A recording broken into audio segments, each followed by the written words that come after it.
suppose my slightly competitive nature, and it only comes out here really, is that I want to try and be ahead of the game, and it's interesting to synthesize ideas into something which might be seen to be new or taken from a different angle, and that's fun. Presented by Arcarta, the anti-fraud and customer due diligence network for the art world, The Bigger Picture presents a special series of episodes in partnership with London Art Week.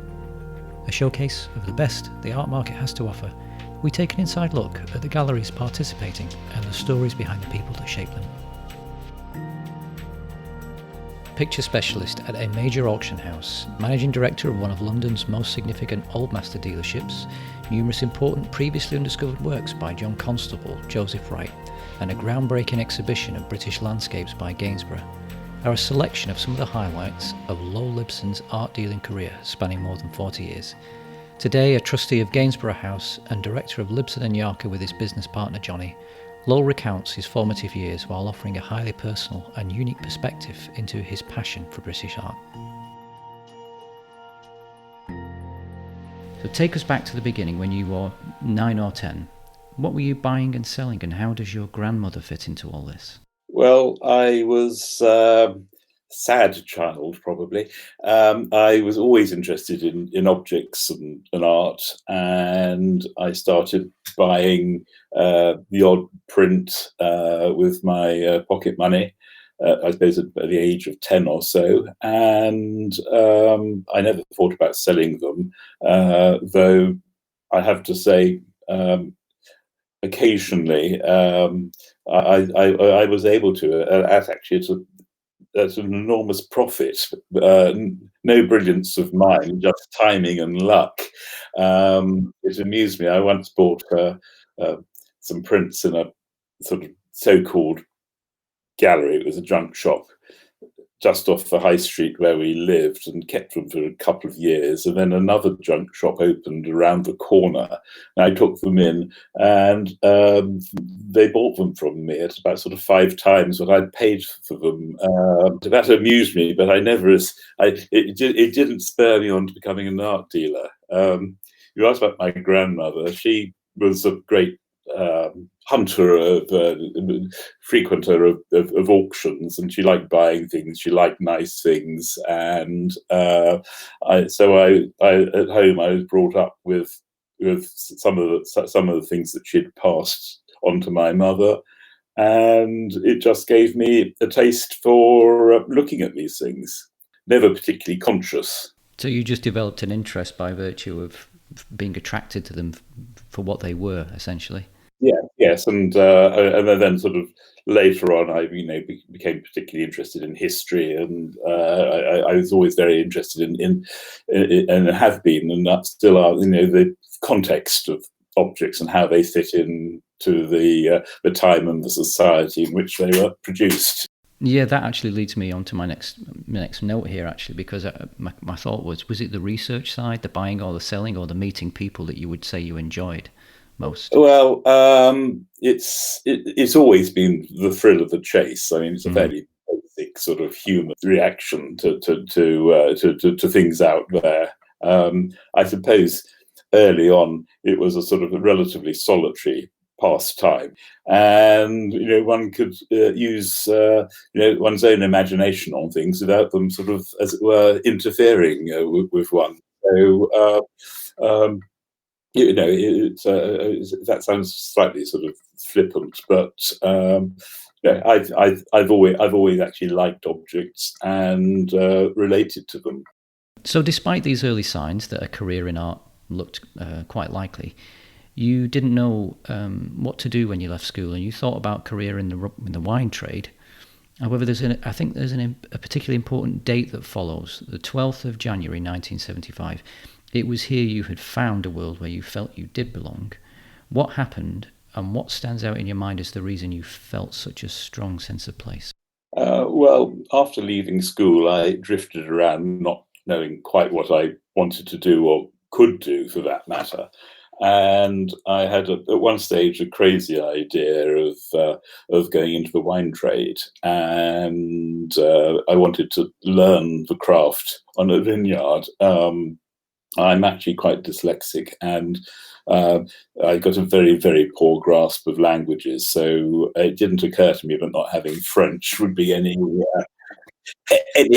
deterrent to working on a vineyard in France. And I plugged away at that, trying to get something. And an old friend from primary school, who was at that stage a porter at Phillips the Auctioneers, suggested that I got a part-time job there whilst I was waiting for something to turn up. And I went off to have an interview with the general manager, very amiable man called Donald Baker, who said, nothing doing. I realise you're interested in pictures, and we'll let you know. And I assumed my letter went straight into the bin thereafter. About a month later, I had a call from him saying, well, actually, there's a vacancy as a porter in the paintings department. Would you like it? The pay is $17.50, and I didn't know whether that was $17.50 a year or $17.50 a week. I mean, not a great deal of difference. And I turned up on the first day, which was the 12th of January 1975, and I walked in and I thought, actually, here's something that I can actually do which I like. And I never looked back, for better or worse. You do, however, what's quite interesting, you go quite quickly from being a porter to a picture specialist. How do you think it became clear to management there that you were in possession of quite unusual and in their eyes, valuable skills, given dealing since 9-10 years old? How did that become apparent? Well, Tom, I'm still wondering, to tell you the truth. I was reasonably diligent at my work. I turned up on time. I was interested, and I think most importantly, my boss liked me. Of course, that preference didn't. It was sort of slightly confusing because for everyone concerned, because I was actually sent down to be the assistant manager of a sale room that Phillips had in Libson Grove, which was the sort of junk house clearance side of it. And apart from anything, I was meant to book vans for clearances, and I had no idea whether a 2-room flat was half a load or a full load or 2 loads. I had to clerk the sales, and the books were made up with the carbonous copies for right-handers, and I was left-handed. So a combination of dyslexia and everything being the wrong way around, I was always about 15 lots behind. I actually then I had to sort of balance the books at the end of the day. I think after about 6 months of that, the management thought it was actually safer and cheaper to give me a cataloguing job rather than a management job, and that's how I started cataloguing the paintings for the Libson Grove sale room, and I sort of worked my way through the system. After 8 years with Phillips, you moved to the old master dealership Ledger Galleries on Bond Street in 1983. Now, carrying significant weight in the art world, Ledger had previously established galleries in New York, Brussels, Paris and Chicago, so this was not an insignificant name by any means. It's also a huge responsibility for you to take on. What drew you in that direction, and what do you think Ledger had seen in you that saw them bring you in to manage the gallery, coming from an auction background? Well, I'd had some pretty, a lot of experience at the coalface then, and it's not something like everything in my life, I've sort of I fell into it.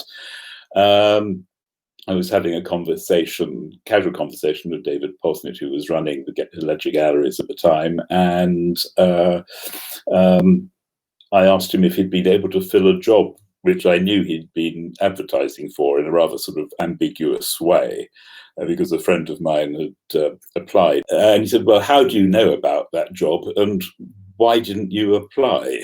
And that's how it ended up with my sort of vital interview.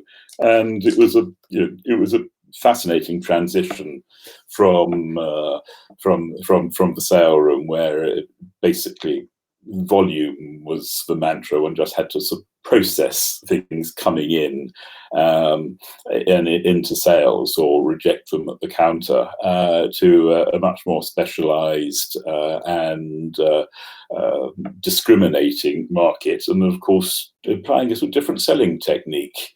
The auction houses proclaimed to potential buyers, "Oh, you can probably buy this as cheaply as possible with us," and the desire of the merchant is to maximize their profit. And it took a while to get used to this, and also just the process of selling, and it takes a long time to be comfortable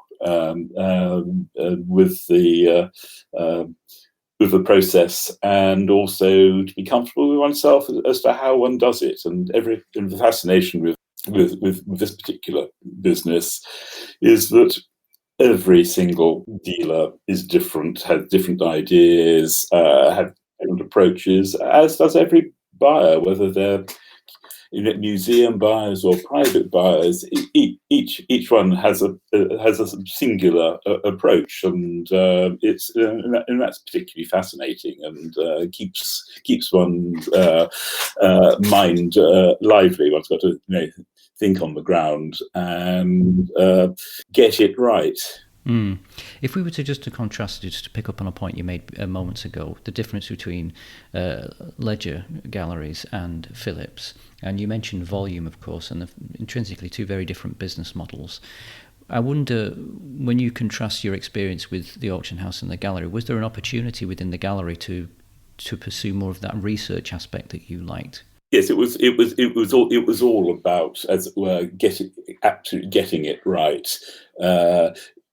In the first place, buying the thing that one thought there was a market for.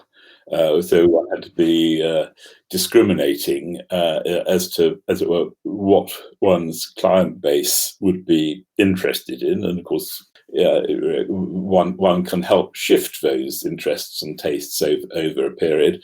But also, it is a matter of dotting the I's and crossing the T's. It is the research and having all the information to hand.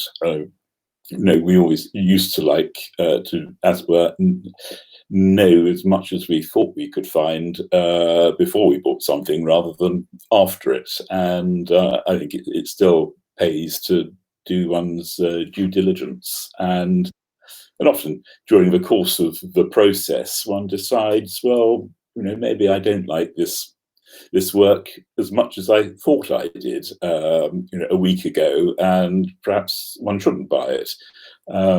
So one goes through a refining process, and part of that is the sort of the thrill of the chase of pertinent information, an opinion regarding a particular object, and that I think is a very satisfying process to go through. And of course, one's learning every day.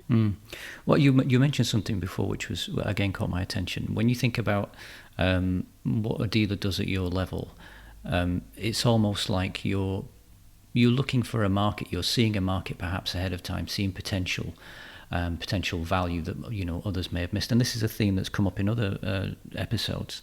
And of course, you established a record for a particular work bidding at auction, which I think which took the market by surprise. What can you tell us about that, and how significant has that been to you in being able to see things ahead of time and see value that others have missed and established a value for something? Well, I've often paid what considered to be sort of crazy prices at auction, or much higher prices at auction, for objects that made record prices. One's sort of gut instincts about how special something is, and it's very difficult to, as it were, to try and analyze it, because the subtleties are so tiny. But when one comes across something which is really special, one knows about it. And I believe that there are always buyers out there who will eventually want something which is particularly special of its own kind. And so I looked for the combination of beauty, rarity, and interest, and that goes for the sort of context in which it was made. And I think when one gets all those criteria together at a high level, it's a picture or a drawing or a sculpture that one actually really ought to have, because ultimately I'm only, and my colleagues are only as good as the best things that we can offer to our clients, and that's the not only the proof of the pudding, but it's also the validation for, as it were, sticking one's neck out. Now, this is interesting because, of course, some 35 years ago, prior to this point now, the conversation we're having, you actually found an old black and white photograph of a watercolour and would go on to spend the next 15 years searching for it without any success. In a twist of fate, with you having stopped looking, not only would it appear, rather play an important role as you struck out on your own. What happened? Tell us about the picture and how it would become important to you. Oh, well, yes. At Ledger, we used to maintain really very extensive photographic archives by artists.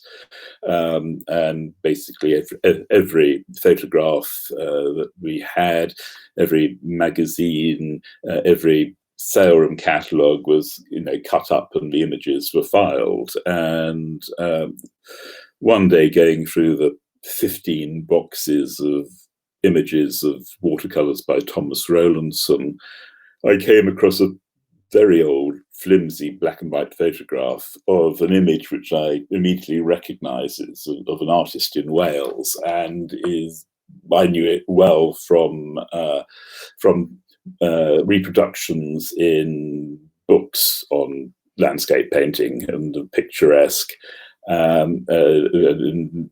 They always illustrated a colour print of this, and this appeared to be an original drawing. And I couldn't find any trace of it, and I kept on looking because everywhere I could, because it obviously had to exist. And after about 10 years, I really gave this up as a bad job. And then I suppose in about sort of 2000, another dealer offered it to me, and named a price, and I sort of bit his hand off, as they say, and bought it, and actually rather intended to keep it for myself, because it was the last step in a slightly romantic search for this particular watercolor.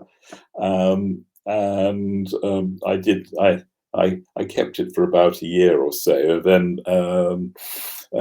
I really realised that the business needed more money into it to pay the bills, and I sold it to a very good client of mine who thoroughly enjoyed it, and my bank manager thoroughly enjoyed the respite from my account being in the red all the time.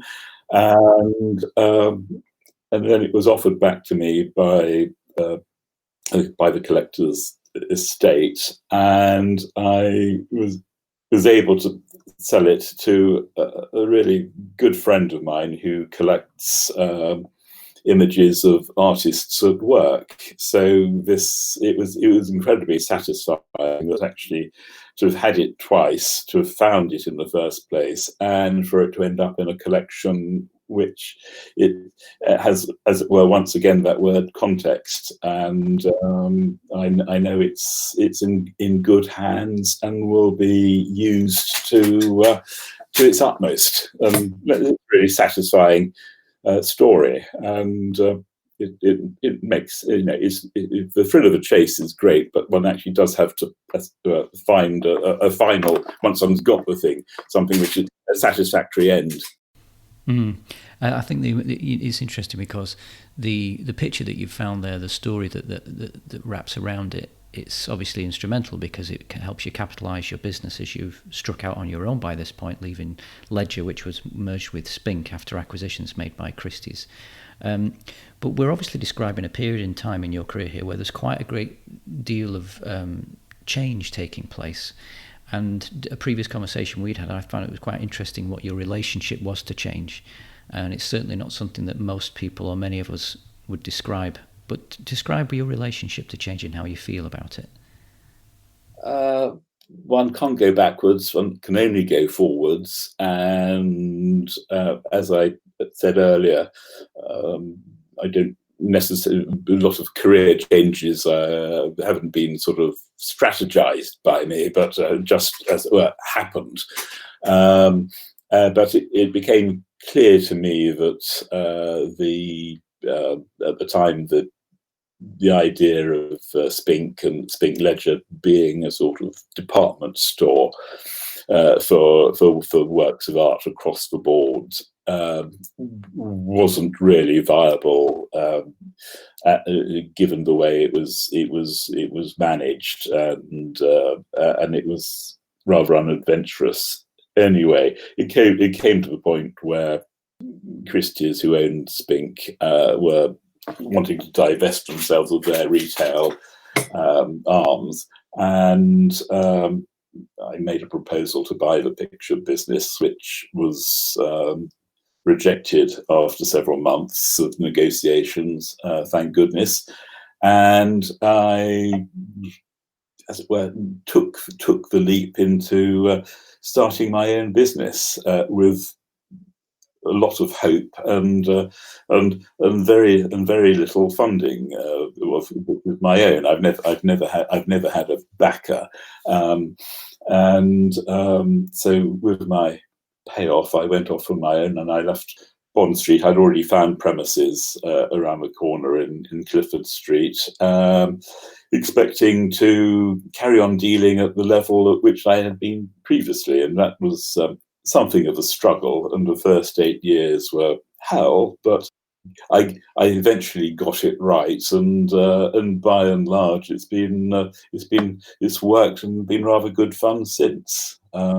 It's always a challenge, but that's what keeps one going, and I like change because actually I don't want to be doing what I was doing. I suppose my slightly competitive nature, and it only comes out here really, is that I want to try and be ahead of the game, and it's interesting to synthesize ideas into something which might be seen to be new or taken from a different angle, and that's fun, and it's challenging. There's no sense in doing what one does well, because eventually one finds that actually other people just think it's actually not particularly relevant. Yeah, you just to go back there when you were referencing Spink Ledger and talking about, you use words like department store and not being adventurous. I'd like to know from where you're sitting, how can a gallery be adventurous in its dealings, in its business? What would you mean by that?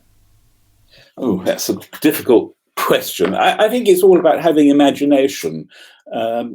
Ever since I first been in this business, since 75, I've heard dealers, especially older dealers, complaining that there's nothing to buy, there's nothing of quality, and the whole thing is miserable and they don't know why they're doing it. Well, I've never found that. There's always something marvelous around the corner. There's always something interesting to buy. And if one uses one's imagination and just is in touch with general thought and culture, I hate to say this, zeitgeist. One if one's imaginative, one actually just feels the change and one reacts to it. And if one can react slightly ahead of the game, it's sometimes a good thing. It's certainly always a good thing in terms of challenging oneself. And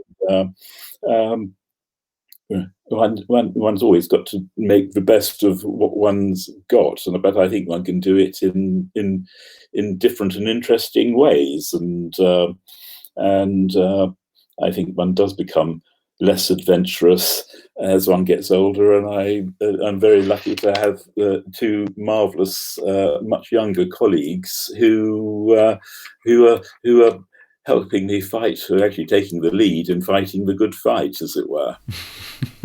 This is nice because this segues in quite nicely to, I'd like to fast forward now to around 2011. And you made a very important hire, bringing Jonny Yarker into the business, who was at the time completing his PhD. Now, as you've already referenced and alluded to here, Jonny would, of course, go on to become a director of the gallery and your business partner 7 years after starting with yourself. Now, as someone without comparable qualifications, what are the qualities you see in someone like Jonny, or indeed James Holland Hibbert, for example, who you'd encouraged during your stays at Spink Ledger? Well, I think it's obviously a knowledge, and we're all gathering that all the time. So knowledge is at a certain level at any given point. It's sort of passion and determination, and a willingness to to take risk, albeit calculated risk. And I'd met Jonny a few years before when at various sort of conferences and symposia where he'd been either giving papers or participating in some way. And he was so obviously someone who was incredibly bright and engaging and interested in much the area that I'm interested in. And, I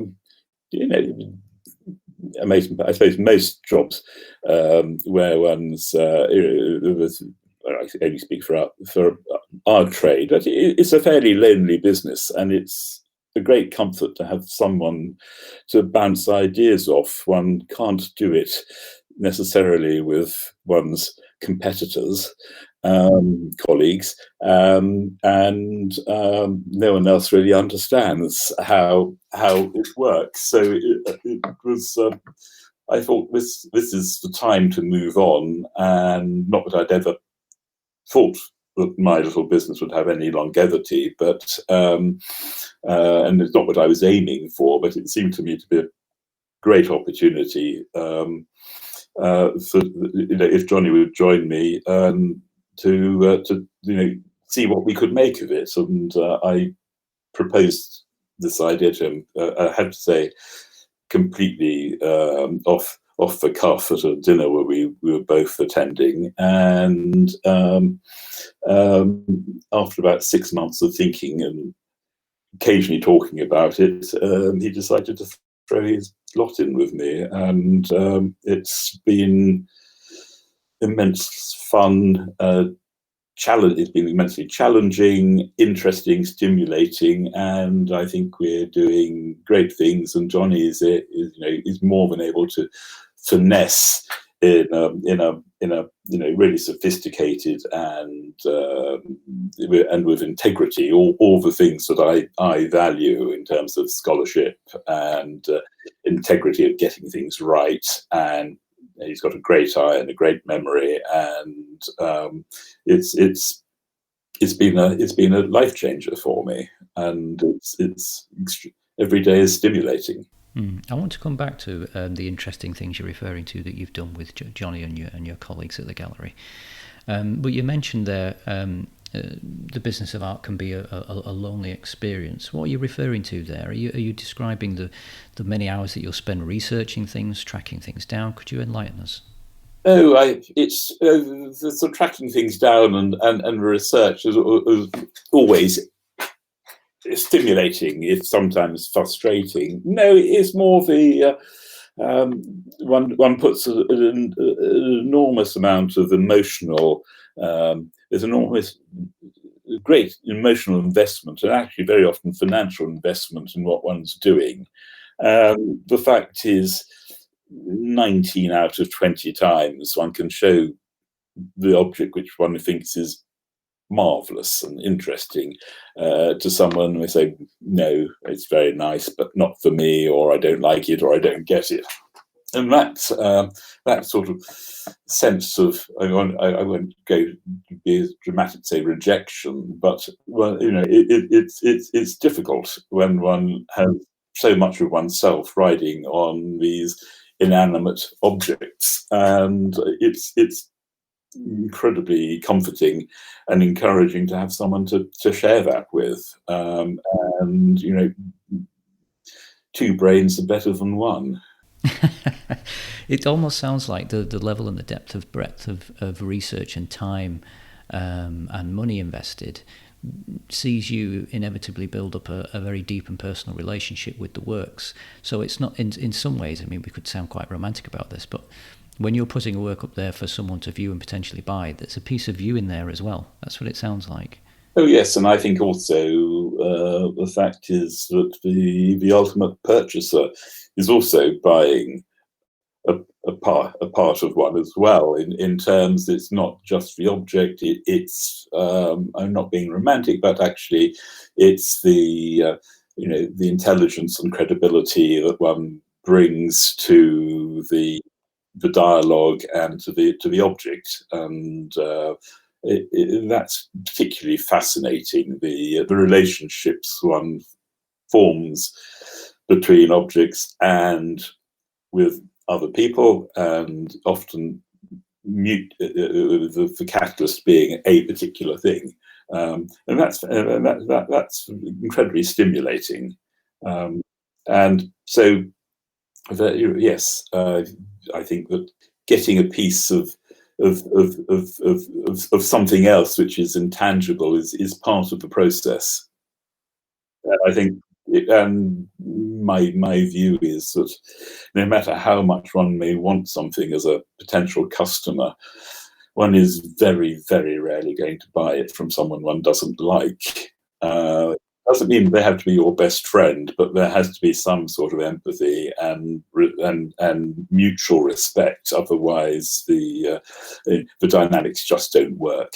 And I perfectly accept there are some people who, I only speak for myself, like me, and some people who don't get me. And the world is a big place, and they go to dealers or buy in ways which suit their psyche, and that's the fascination of sort of human nature. It's interesting because this, what you're touching on here, is a characteristic that makes galleries very unique, and that is that they deal predominantly. There's always a large cohort of well-known clients who they've dealt with for many years. And what you've just described there really sums that up quite nicely, because a dealer, a gallery, is acting as a guide for clients. It's helping them find works over time that they know will appeal to their tastes. Yes, I think it's incredibly important. Although, as you say, I've pushed for change in what we do and the way we approach certain things. I think.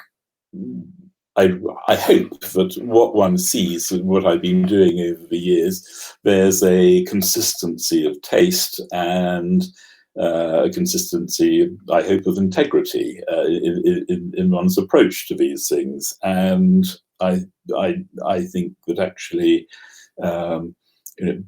clients or potential clients understand that, and each and every dealer brings, even if they're dealing in exactly the same area, bring a different approach to it. And ultimately, if one is as a collector or as a curator, one spending what is always relatively a large amount of money wherever one is on the scale, one needs to be happy about the entire transaction, and that also means the people you're dealing with and one's feeling about them, that they're actually doing a good job and doing well by one. And I think that's a mutual appreciation of a sensible, constructive end goes an awful long way,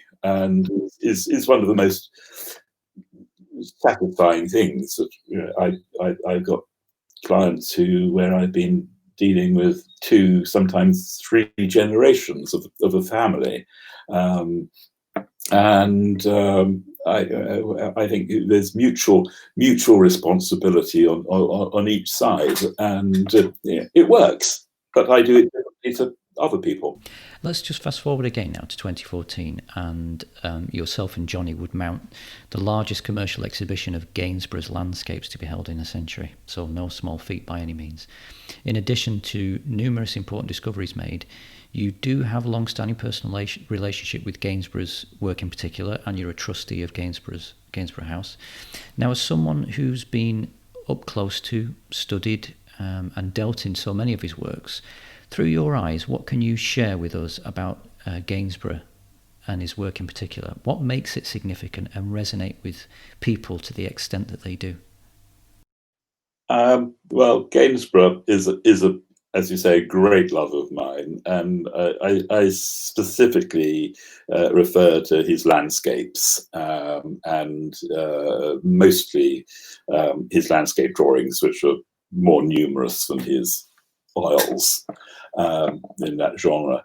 And there's something incredibly lovable about the man and his artistic personality, and he makes everything, tries to make everything look simple, where in fact his paintings and drawings are highly complex in terms of their making, and highly sophisticated in what he sort of draws on from his experience to bring to them. And he sort of synthesizes a sort of classical tradition into something which is much more emotionally reactive on his part, and hopefully on the part of the viewers of his works. And they have an emotional energy, and intellectually they very fascinating light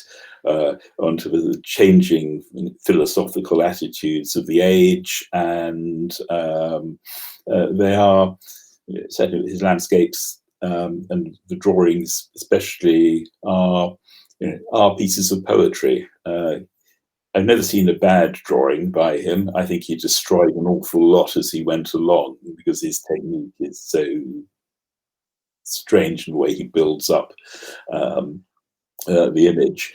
I've never seen a bad one. There are good ones, there are fantastic ones, there are truly great ones, but each one has a different emotional quality, and some are, I think, sublime. And over the last 30 odd years, I've been able to handle a large proportion of very, very wonderful drawings by him, and the occasional painting when they come to the market, and they give me great satisfaction. And he's also fascinating in terms of the collectors, as it were. I've discovered over the years that it's a bit like Marmite.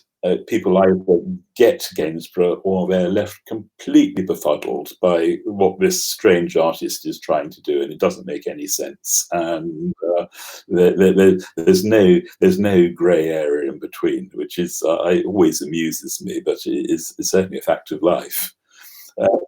He's an artist who continues to delight and fascinate me, and that's, in a way, all one wants from a work of art.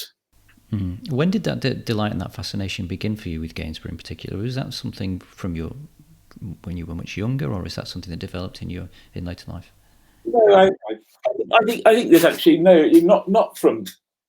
I admired the portraits, but I really only came to appreciate the subtlety and the inventiveness of Gainsborough, well into some maturity, as it were. And like a lot of people, I didn't quite understand them to begin with. They take a lot of looking at and thinking, because they're very complex things, and it grows on one. And Gainsborough as a man is such an attractive personality anyway, that there grows a sort of fusion between one's liking for the person and one's reaction to the work. So it continues and grows. So it's very nice. I don't feel jaded by this particular artist, and so I continue to enjoy the thrill of the chase and owning these things for a while. Could you expand a little bit on what you've just said there when you refer to Gainsborough having an interesting personality? What do you mean by that? Well, he was an extremely amiable, gregarious man. His greatest love was music. He played the viola da gamba, which is sort of cello, and he knew his own mind, and he was a generous friend, and someone who was sensitive and not particularly. And he was also a rebel. You know, he fell out with the Royal Academy because they wouldn't hang. He was a Royal Academician, but they wouldn't hang pictures in the way he wanted them to, and eventually fell out and actually exhibited his pictures at his house and studio rather than the Royal Academy. He is independent. He knew what moved him, and he follows it. I mean, he's almost obsessive in painting and drawing a certain type of landscape, which he almost draws the same landscape for 40 years, constantly refining it. And they're landscapes of the imagination, of emotion, very often based on a sort of classical formula, but he plays around with each and every work, and I find this, as it were, this spirit, this desire to sort of push on, try new things, experiment, terribly endearing. Jonny was quoted as having said, "We operate in an apparently narrow field, but Lowell has an amazing ability to reinvent what we do." What is he referring to here in relation to you reinventing things? Oh, I'm quite happy to, and as Jonny, go out on a limb, try something new, even if it doesn't work. 3 or 4 years ago, I put on an exhibition with a very old friend of mine who deals in Chinese works of art. Of drawings by contemporary Chinese draftsmen and 18th and early 19th century British drawings. It was an interesting exercise. So, commercially, it was a disaster, but it was a hell of a lot of fun. We produced a rather beautiful catalogue. We showed it in New York, where it actually looked better than it did in London, and sold a few things. But it was just interesting to do, and I think we're always happy to think about something new, even if we reject it after consideration. We don't always, our decisions are not always right. We make more good decisions than bad decisions, but we both have a desire to think about different directions, or even for things that we normally are interested in handle. Is there a different angle which one should look at this from? And is it, where does the interest, or what connections can one make with, as it were, taste and interests now? Is no good taking the approach that one did even 5 years ago, or 10 years ago, or 20 years ago. The world moves on, and quite frankly, if it's not challenging oneself, the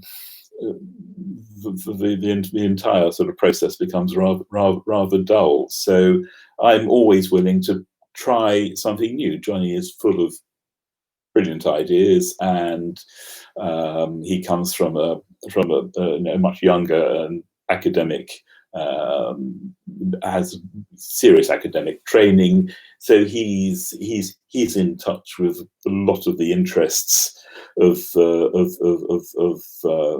people who are not of my generation, and I think it's very interesting to take what we're doing into different directions, as long as we maintain the integrity of what we do, and I think that consistency of taste, which is slightly indefinable, but